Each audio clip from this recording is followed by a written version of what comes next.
Hey guys, so Maurice here. For this video I thought we'd look at some control structures like if-else statements, some logical statements that we could compare things. So if a value is equal to something, less than, greater than, not equal to, we'll look at some of that, and actually validating user input, which will tie into everything. So for this I thought we'd just make a little piggy bank program. We ask the user if they want to add money to a piggy bank, what the current total of the piggy bank is, and we'll tell them what the new total is after they add money. So let's do double, since money can have decimal points, and we'll do total amount. So this will be the total amount in the piggy bank. Then let's also do double deposit, since that's what we're going to be adding. Or let's just do add. Then let's do char, which is a character response, whether or not the user actually wants to enter the program. Okay, so let's do cout. Would you like to add money to the piggy bank?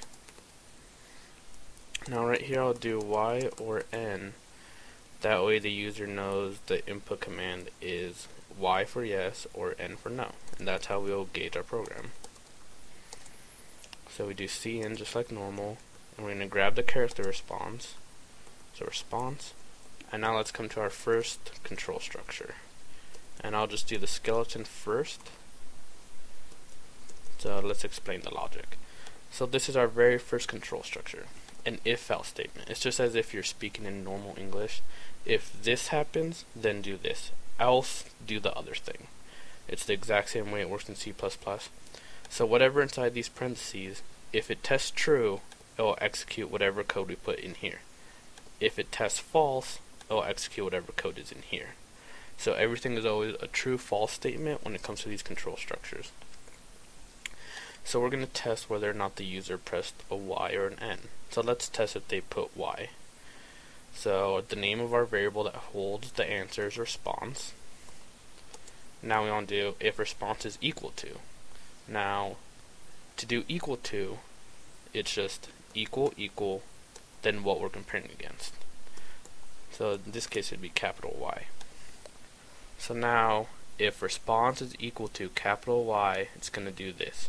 Now if the user inputs N, this will test false and come straight down here. It'll just cascade down.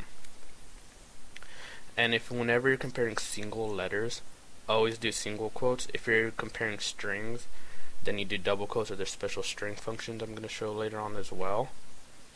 And with these logical statements, you could do equal to, there's also less than, which you'll be using to, greater than, less than or equal to, or not equal to, where the exclamation mark means not. But for this we want to test if they do press Y, so we'll do if response is equal to Y. So now we know they do want to add money to the big piggy bank, but let's ask what the current total amount they have in there is. So cout, what is the current amount in the piggy bank? Okay, and let's cin to get a response, and total amount is our variable, so now we have the total amount. Okay, then let's do cout, enter the amount you would like to add. Now we do our variable, cin add. Now let's do another if statement. So this is where we see nested if statements.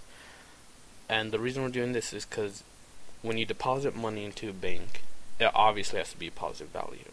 You cannot add negative dollars. That does not make sense. So we want to make sure whatever the number is, that has to be greater than 0. So if add, the name of our variable, is greater than 0, enter. Enter this if statement, else we'll do something else, and we'll take care of that in a sec. So right now we have some nested if statements, and you could have nested control structures. So if this if statement tests true, it does this set of code, and then it tests this if statement. And I could keep putting if statements inside each other. You could keep nesting deeper and deeper and deeper, but we don't need to go more deep than this. So If it's greater than that, so we have total amount plus equals add. So what this is saying is total, I have my variable total, I'll add it and set it equal to total. So another way to write that would be total equals total plus add. So whatever my past total was plus my deposit, put it back inside the variable total. Doing plus equals is just a shortcut, just saves you a little bit of typing, but does exactly the same thing. So now let's handle our first else statement. So if they input a negative number, we'll just do cout, sorry, can't add negative money. And then we'll just stop there. And we'll figure out a way out to deal with that later on when we get into loops that we can actually start over. But for this, I just want to do control structures. That way it's cascading straight down. So now let's deal with our other else statement if they decide to hit no. So then cout, and we'll just do a quick little message, okay, have a nice day. And right here we will put return 0, that way it just ends the program immediately. And outside all our else statements, we'll do cout, the new total is, and we'll do total amount, that's the variable name, and then an endline. So let's go ahead and run this. Okay, so we're compiling. It's doing this little thing right down here. There we go. So would you like to add money to the piggy bank? We'll do yes. And with the current amount, we'll say $12.90. Enter the amount you would like to add. Let's just do something simple. So let's do $1.10. Okay, so it does the math for us. The new total is $14, which is correct. Now let's run that again, but instead of doing yes at the beginning, let's do no. So no, I don't want to add any money. And so okay, have a nice day, ends our program. Now let's test our last condition if I enter a negative number. So what's the current amount in the piggy bank? Just say $12. Let's do negative $12. Sorry, you can't add negative money. The new total is just 12. So there we go, guys. Control structures are very simple. You just logically think it out. If this, then that. And I'll be looking at a couple more control structures in my next video. And feel free to add comments or subscribe. And as always, thanks for watching.